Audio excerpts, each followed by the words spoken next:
Hi everybody. Trying to create some content for you. I have a project that I'm trying to work on, and it is a it's a holiday project.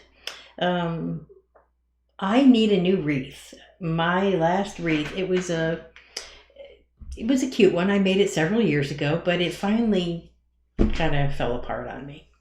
So I would like to make a new wreath. And this is what I'm going to start with. This is a hard foam floral ring.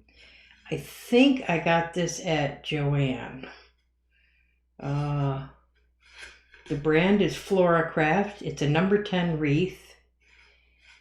It's 1.4 inches by 9.8 inches. Right there. Okay. So I've got that. It is, like I said, it is, wow, it's really not focusing well. Craft Foam is the brand. It cost me $2.49, and I really don't remember where I bought it, but I think it might have been Joann.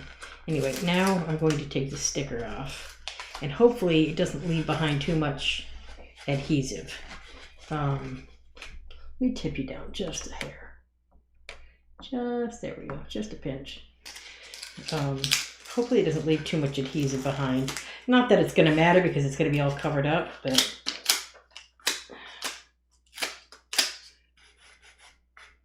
there's a spot. See, if I picked the green one, I would be able to see where the adhesive is. Okay, so let's get rid of that sticker. The other thing is I have a setup here with my cell phone as another camera on the side here. Here, let me click over there so you can see what I'm talking about. Obviously this is going to be a Christmas wreath, but here, let me click over. There we go. Hi. So there's my ring. There's that, and now we need yarn.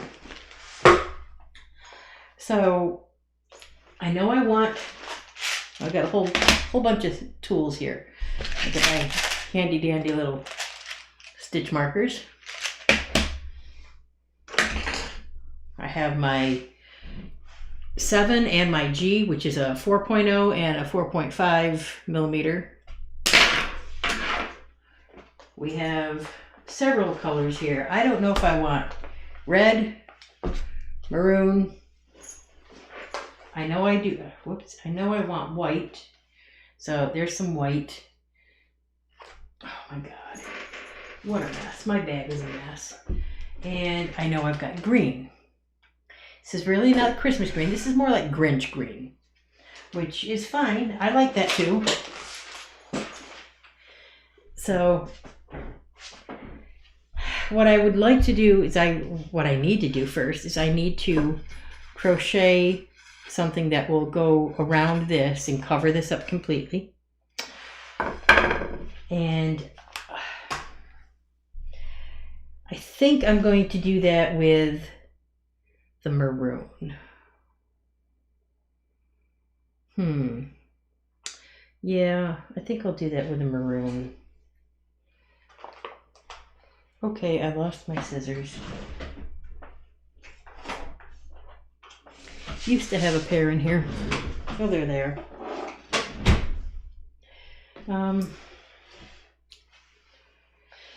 Just in case I need them.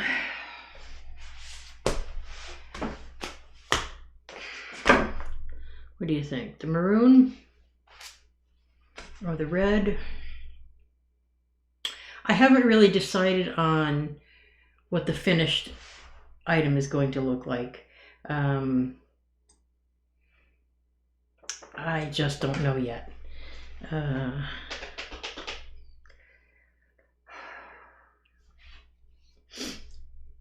Let me think. Hold on, I'm gonna pause. I'm gonna put you on pause. I need to figure something out real quick and I'll come right back. Hi, I know I'm back. I'm on the other camera again. I've decided to change my mind completely. Instead of maroon or red, I am going to use the white. These are, just to let you know, these are skeins that I've had. Most of them I've had. The white, as you can see right here next to me, this one is a mess. I started using it for one project and ended up changing my mind, and then I tried another one, and then I changed my mind again, and then I decided, oh, you know, maybe I can use it in this project. The maroon, the red, and the white here, they are all from the same company. These are all DK yarn. They are made by, here, let me transition over to this one so we can see it. There we go. These are from Premier. They're the Premier Anti-Pilling Everyday DK. These are 3.5 ounce skeins. Lightweight DK yarn right here, number 3. Their suggestion is 4mm needles or a US 6 needles or a US size 6 G6 crochet hook. So that is the red. This one is called Really Red. Forgive me while I get used to the placement of the camera. Yes, I brought it down a little closer so that I could work and you could still see what I'm doing. This one is Everyday Decay. This one is Garnet for the color. This one is just white. Okay, white. But this other, whoops, let me untangle that a little bit. This green one is Hirschner's. It is worsted weight. They call it jumbo. It's not thick yarn, it's just worsted weight. They call it jumbo because it is a 12 ounce skein. I don't know if you can see much of this. There's a little bit of a glare from the light above me. It's 100% acrylic, 12 ounce skein. It is a 4, which is worsted weight. And this one is lime green. Right there, lime. I think you can read it.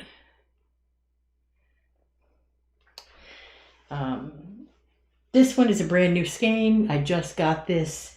I tend to buy large skeins a lot of times for the simple fact that then I can use the leftovers in other projects. I will be using my size G crochet hook, the 4.0 millimeter. And I will get you go. I'm going to make a chain of 16, and we'll do single crochet. I will show you how this will work on here, and I will be right back. Okay, so like I said, we're going to start with a chain of 16, and I'm leaving a little bit of a tail, not a great long one, but it's about 8 inches. Yeah, I'll need it later on at the end when we attach it to the ring. In the meantime, 1, 2, 3, 4, 5, 6, 7, 8, 9, 10, 11, 12, 13, 14, 15, and 16. So in the second chain from hook, I'm going to come back and do single crochet, and I'm going to do that across for a total of 15 single crochets. So there's 2, 3, 4, 5, 6, 7, 8, 9, 10, 11. Sorry, I was looking at the camera. 12, 13, 14 and 15. I think I may have to tip this camera just a little bit more so that you can see what I'm doing a little bit easier. So I'm going to pause, adjust the camera, and then bring you right back. Okay, let's see how this does. I'm going to take me out of the corner here and let you just watch what I'm doing over here at this camera. Yeesh, it might be a little too close. Say hi, Munchie. It's my little fur ball over there. Hi, Munchie. So, whoops, I guess I need to tip just a hair more.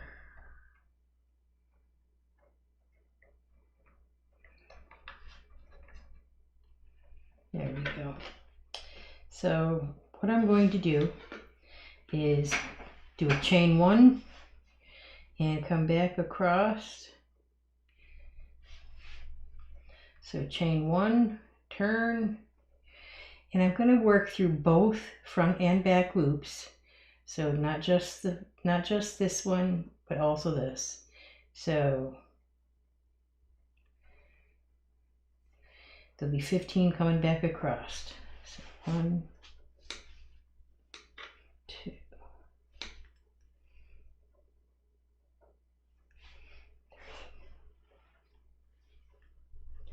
4,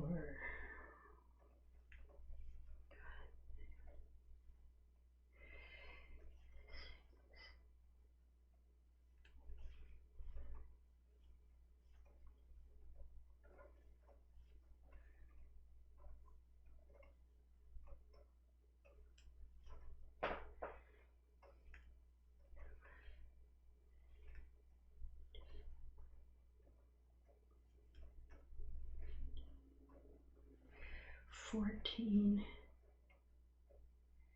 and come on, why is it not? There it is, 15. So what I'm going to be doing with this is we're going to keep going back and forth, making it longer in this direction, this way, so that I can take it when it's all finished, and we will wrap it around.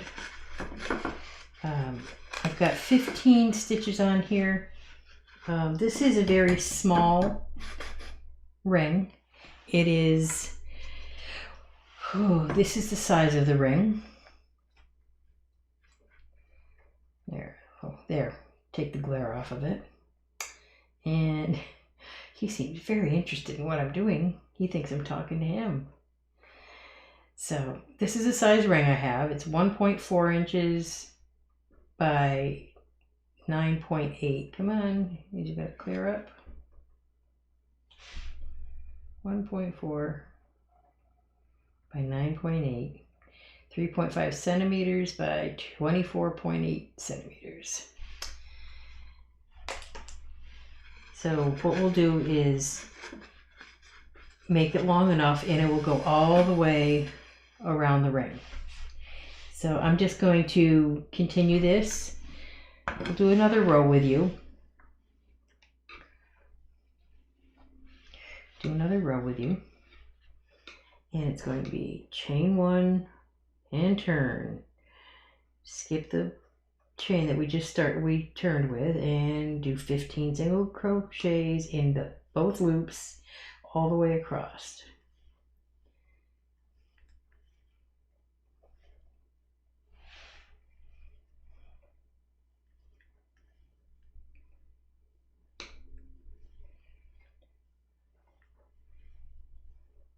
He's a good cat. He really doesn't bother my yarn very much. He likes to lay on it more than anything. He doesn't really play with it, which is really a good thing.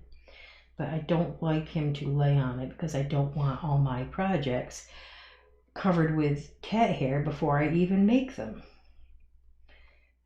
All my yarn is kept in totes. Any yarn that I'm working with, I keep it in a tote bag that I can zip up, just to keep his fur out of there. He's cute, he's cuddly, but we don't need his cat hair all over everything. So that was row 3,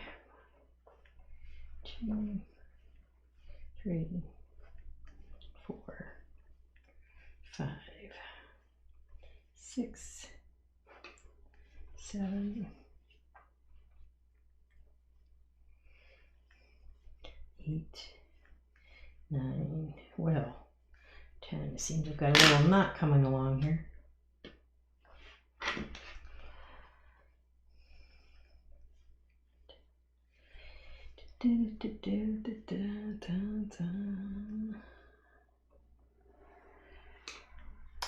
Yeah, no, I will get better at this video thing. I will get better with setting up the camera and not stopping the video, starting the video, stopping and starting. So there are 2 rows. Once we get going, I'll show you how to tell how many rows you have if you don't already know. I always remember that when I start, my tail is here and I make my chain. So then row 1 comes this way, row 2, row 3, row 4. So row 4, the end of an even row, is opposite my tail. So if you can remember, even is opposite the tail and odd is the same as the tail, counting your rows won't be difficult at all. Now, I'll come back in a few minutes after I've got a little bit more of this done, and I will show you what I'm talking about with the rows. And I will see you in just a couple of minutes. Okay, as you can see, I have moved my other camera to make it easier for me to see what I'm doing. The camera's not going to be in my way. I can actually look over the top of it here and work on it and still keep it in the frame. Here, I'll show you what I'm talking about. But now you can see what I'm talking about.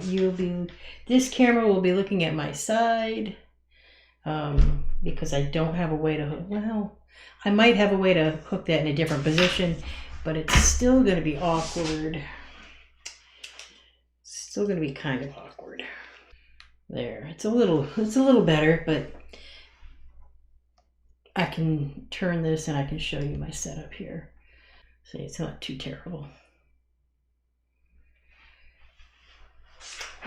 And this way you can watch what I'm doing while I'm doing it. This part here, I'm just going to keep going, and I will probably put music to it. I will silence the audio and just put a little bit of music to it.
I have changed this a little bit, and I have made it 18 stitches across rather than 15.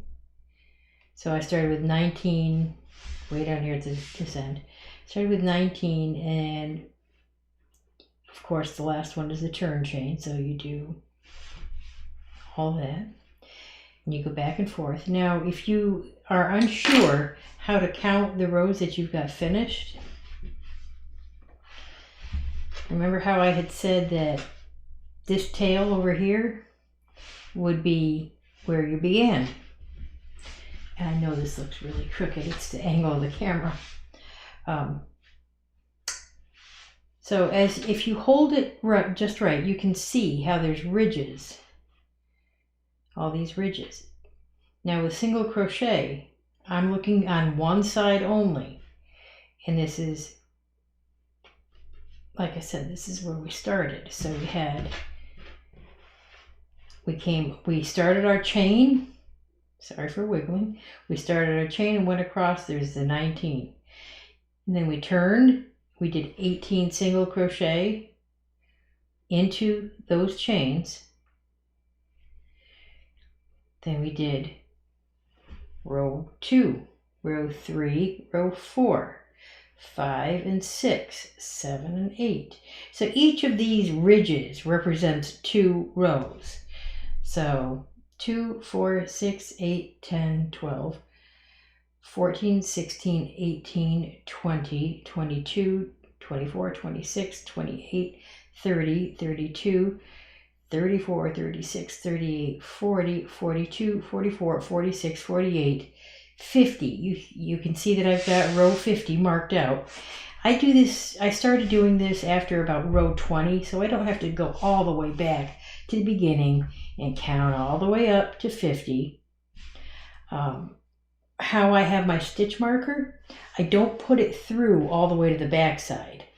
I want to remember that this is my even side. When I finish a row, I finished an odd row, but when I finish a row and end up with my working yarn over here, that will be an finished even row. I will have the 2-row ridge. Right now it's a half a ridge. So I want to make sure I know which side is which. I put it through a couple of stitches so that it doesn't accidentally slide through and show up on the back side. So this ridge represents rows 49 and 50. So 52, 54, 56, 58. And I have 59 right now. My next row will be row 60. I wanted to take this moment to show you that. And I also wanted to show you as far as this, obviously I've got a ways to go yet. This is why I decided to make it a little wider, because after I did about 8 or 10 rows of the other one, I just didn't think it was going to be enough to wrap around. Because as you can see, I wrap it around there and I will end up sewing it all the way around. This camera's just not showing it the way I want it to. But it will wrap all the way around in such a manner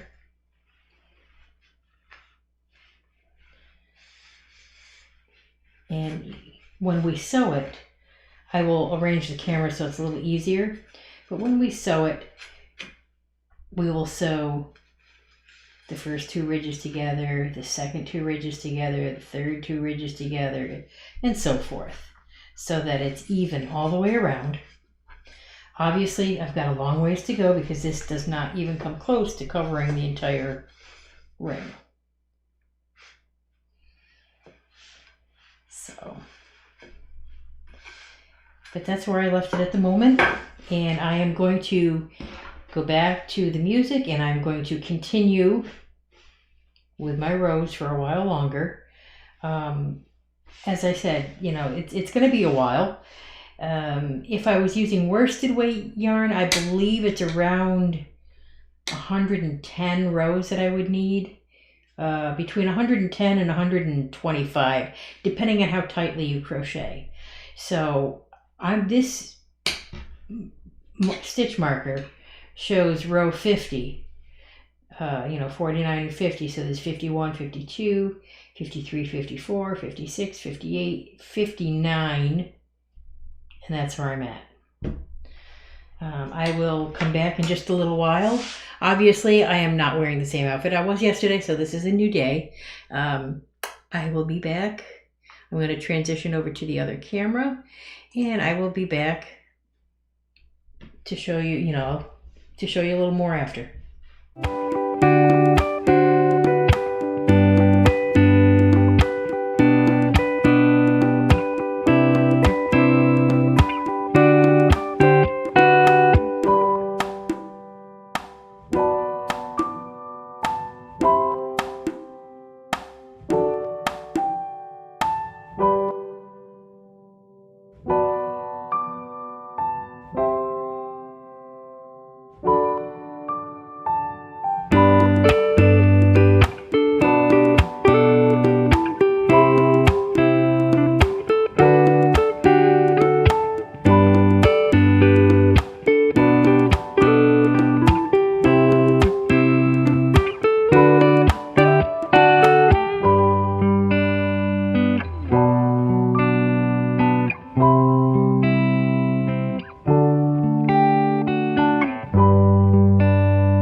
So I have my piece finished for this portion.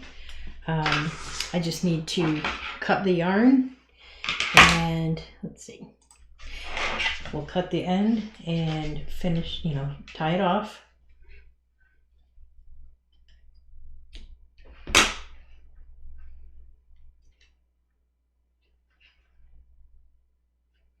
There we go. Now, I don't necessarily need all these markers on here. This one was row 100. Remember, we started with red for 50. The green was 80. And the blue turned out to be another 100. So we have a total of, if that's 100, then we've got 2, 4, 6, 8. 108 rows, and that was perfect for this size. If you crochet looser, you may not need that many rows. If you crochet tighter, you may need more rows. It's completely subjective on how you work. So I'm going to transition this over here. Hi, I'm back. And I will remove these markers. I'm going to leave the 100, the row 100 one on there. Just so I can remember which was the front side, because when I finish this, these edges, you see how this edge has, it looks like half. That's because it's the back side, what I call the back side. Down here is where we started, so that corner, and I finished at the opposite diagonal corner.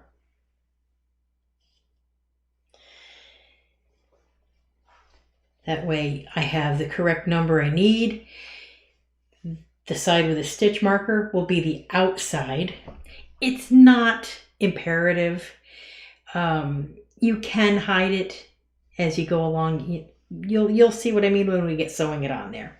But for now, I'm going to put this aside, and